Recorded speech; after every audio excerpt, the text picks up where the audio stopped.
Hey everybody, today we're going to be ending all questions, all controversies over the much observed question over the cubing community. Have we solved every single combination on a Rubik's Cube? So this question has been around for a while. I know Cuberum's made a video on it, and so today I'm going to use data, actual statistics, math, and actually do research to figure out if we have truly once and for all solved all the combinations on a Rubik's Cube.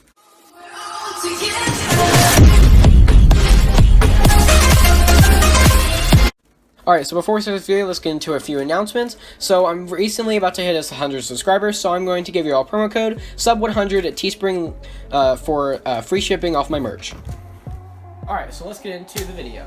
Alright, so in order to figure out this question, just like any other research question, we need to figure out some background knowledge. So one of these, it is the best-selling toy ever created.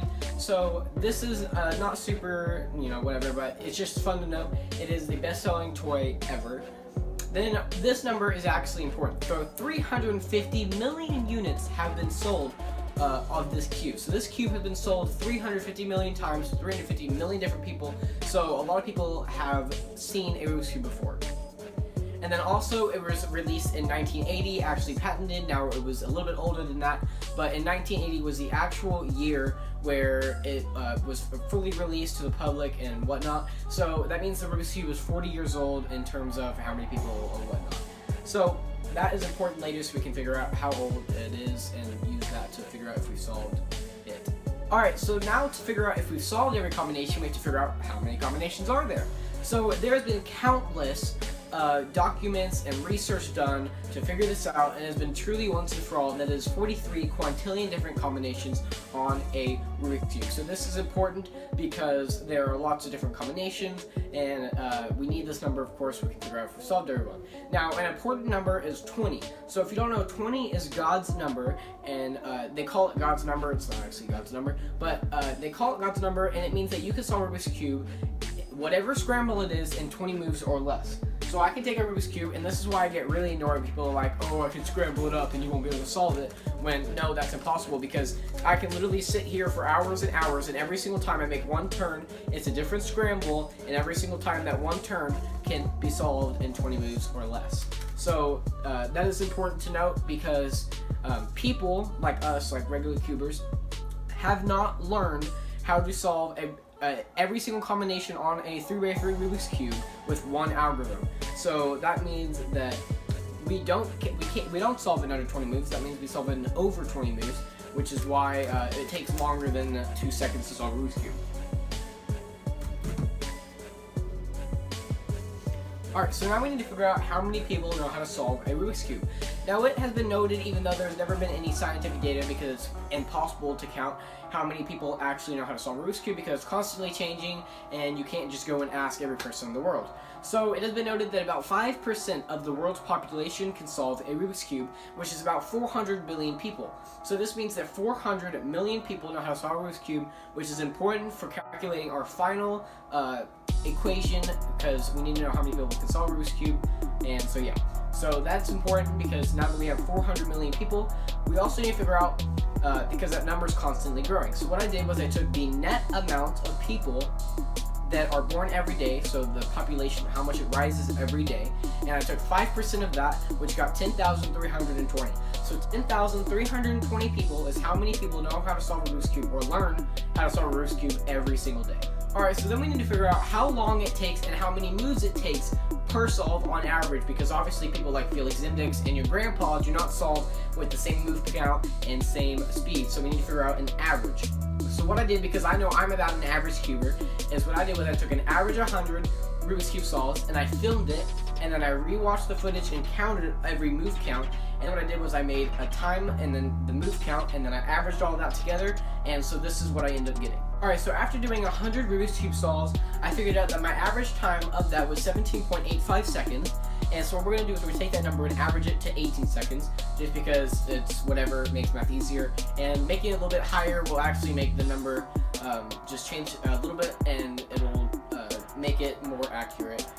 So my average move count was actually a little bit higher than I thought it was, because most speed cubers these days average around 60-65, whereas I average around 79 moves, which is technically going to be a little bit more accurate for your average cuber. But so yeah, so I figured out that I average 79.3 moves. We're going to average that up to 80, so we're just going to say every 18 second solve is about 80 moves. Then also that, I figured out my TPS, which was 4.44 or 4.45 seconds or 4.45 turns per second. So that is important because we can figure out how long it would take to scramble on average. Alright, so by using all of that data, we find that an 18-second solve is about 80 moves, which means that a 20-move scramble, because of the TPS of 4.5, means it takes about 5 seconds to scramble, which means a 25-second solve, because if you take 18 plus 5, I just added 2 seconds for an extra scramble, and we're not going to count any inspection, and we're going to call it 100 moves in 25 seconds. Alright, so then we need to figure out how many of those solves or moves in that solve is actually a new scramble. So there are two theories. There's the bell curve theory and the 2% theory. The bell curve theory is more accurate, just a little bit more complicated, whereas the 2% is more simple, but the answer ends up getting the same. So in the 2% theory, you have 100 Rubik's Cubes basically, or each solve it goes up a certain percentage and it's always the same. So because it's 100, you take 100 divided by 100%, which would be 1. So technically for us, it's 1% because there's 100 moves. So that means every single move when scrambling and solving a Rubik's Cube is a 1% difference between. So when it's solved, you have a 0% chance, and when it's not solved, you also have a 0% chance, and then it goes up in increments, and it finally gets to 50% at move 50. So this means that every single time we solve a Rubik's Cube, 50% of the move count is actually a new scrambles, whereas the other 50% are duplicate. So in order to figure this out, because I didn't have 100 Rubik's Cubes to just lay out, what I did was I took a picture of Rubik's Cube, turned it to another picture, took another picture, you get the idea, and I ended up making this image. Alright, so this image correctly shows what it would theoretically be like using the bell curve rather than the 2%. So as you can see that in the top of the screen it has the scramble.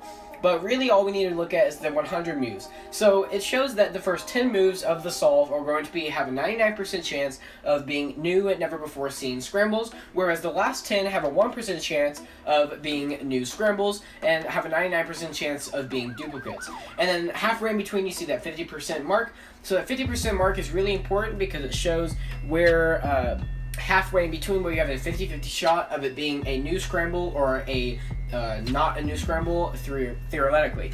So this is what's really important, but overall, if you do the 2% or the bell curve, overall it ends up being the exact same. Alright, so now that we have all the data we need, we can finally figure out the final algorithm. So what we do is we take the amount of combinations there are on a Rubik's Cube, 43 quintillion. Then what we do is we divide that by how many moves per solve, which is 100, divide that by 50%, or multiply by 50%, because that's how much of those is actually a new scramble. We also need to note that when on a Rubik's Cube, you have it like this, so this is one combination, right? But if you turn it like this, it's now a new combination, or like this, it's now a new combination even though you didn't make any turns.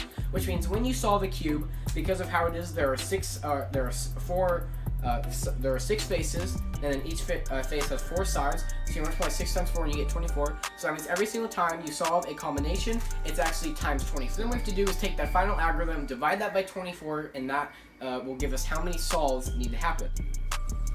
Alright, so then what we have to do is we have to divide that by 400 million because of how many cubers are in the world. And then what I did was I added 10,000 every single day because that's how many people are born, whatnot. Alright, so then we have to divide that by 25 seconds because that's how long it takes. Then we have to divide that by 24 hours so we can fit how many days. And then we divide that by 365 to figure out how many years. So in all, we figure out how many years it takes to solve a Rubik's Cube, and we get 100. So 100 years is how long it would take to solve every single combination on a Rubik's Cube. Now there are a couple things you may have noted throughout this video. Well, Peyton, how could 400 million people know how to solve a Rubik's Cube if 350 million people or 350 million cubes have been sold? Well, this number is actually specifically to the Rubik's brand Rubik's Cubes. So 350 million Rubik's brand Rubik's Cubes have been sold, but not including all of my other cubes. So I have one Rubik's brand, but 15 cubes. So that means that 15 Rubik's Cubes I have are not Rubik's brand. So this means that that number is actually higher than 350 for total amount of Rubik's Cubes solved that aren't Rubik's brands.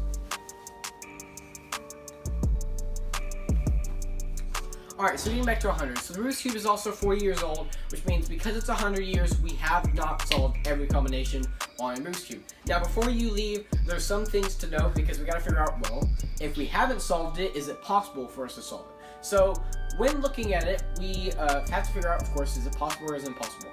When looking at the data, when we were doing the math, we were basing it off of is every single cuber in the entire world we're solving 24/7 with no sleep, with a new scramble every single time that's never before seen for their entire life, which is just unrealistic. So that number is actually going to be a whole lot higher, and it's probably going to be somewhere around 1,000, 2,000. There's no way to really figure it out. But in order for us to solve every combination on a Rubik's Cube, it'll probably take somewhere between 1,000 and 2,000 years. So while it's possible, it's currently impossible for us to have solved all of them. So thank you guys for watching this video. I spent a lot of research and time working on this video, and I'll see you guys next time. Bye.